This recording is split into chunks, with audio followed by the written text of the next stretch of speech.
Hello everyone, welcome back to my channel. It has been a really long time since I've uploaded and I am 100% blaming that on my reading slump. But we are coming up on the end of the year, and end of the year, beginning of the year bookish content is my favorite to watch and it's my favorite to film, and I didn't want to miss out.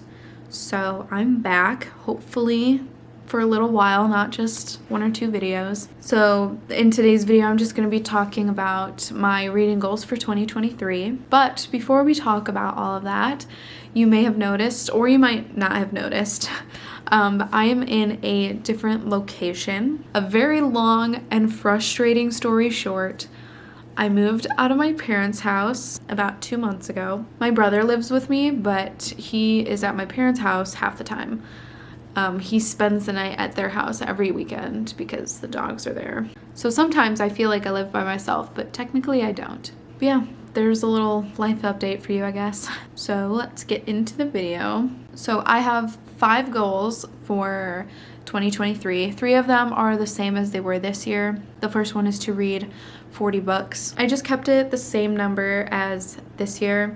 I think if it wasn't for the 6-month-long reading slump, I definitely could have hit it or even exceeded it. So it's doable, definitely. That's why I didn't lower it. So the next goal that I have that is the same is to read romance books. For the longest time, I was telling myself not to read romance books, and I think it's because the romance genre gets like a lot of ick and like a lot of hate because like romance isn't real literature or whatever, but like who cares? And then the third goal that I'm carrying into the next year is to read more book of the month books. I think I have 29 book of the month books and I've maybe read 5 of them. The goal was to read at least 1 per month this year, and I think I did it like 3 times. I really want to get some of them read, especially if I'm gonna keep getting books from book of the month. Otherwise I'm just gonna have like all of these book of the month books and I will have technically wasted a lot of money. My next goal is to read more backlist books, and what that means is to read books that I already own that are older, not like old books, but like not new books. So like books that were published in like 2014 maybe, books that are at least 6 or 7 years old that have been sitting on my bookshelf for ages.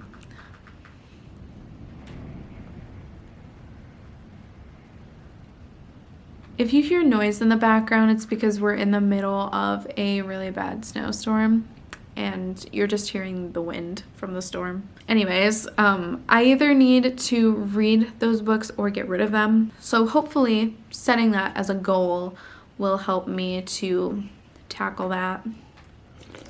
And then my last goal is to participate in the Buzzword Challenge. The Buzzword Challenge is hosted by Kayla from Books and Lala, and I will have her video about it linked in the description, and you can watch that if you want to know what the Buzzword Challenge is, because I am just going to confuse you if I try to explain what it is. All I can say is that it's a year-long challenge and you read a book once a month to complete the challenge. So those were all of my goals.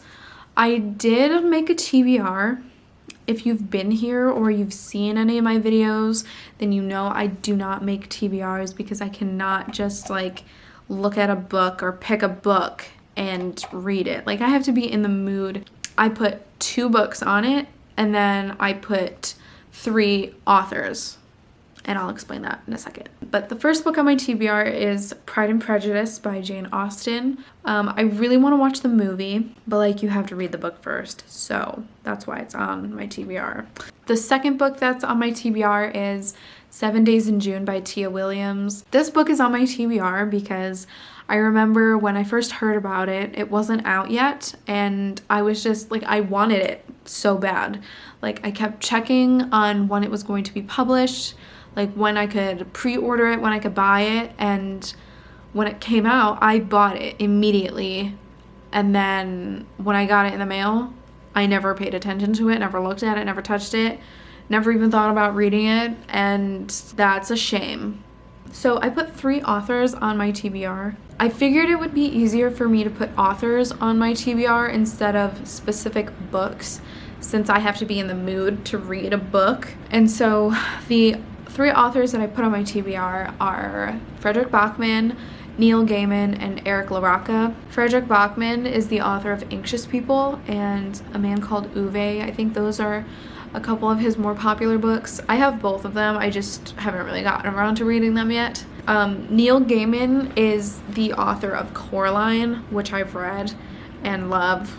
And I have 2 of his other books, and I tried to read one of them, and I just think I wasn't really in it at that time, and sometimes I think about going back to it. Eric LaRocca is a horror author. I think he mostly writes short stories. I've never read anything by him, but he's an author that I just think about pretty often. I've heard a lot of things about his books. I've heard a lot of good things, I should say. But I know they're hard to come by, so hopefully I'll be able to get my hands on one of them. So those were all of the goals that I have for next year. I don't think they're too challenging. I think that's like one of the things that people do when it comes to making goals, is that they make them a little too much, a little too challenging. Yeah, I think mine are pretty easy, pretty attainable, I guess. That is all I have for today's video. It feels good to be back in front of the camera, and I hope that this isn't just like a one-time thing. But I hope you enjoyed this video, and hopefully I'll see you in the next one. Bye.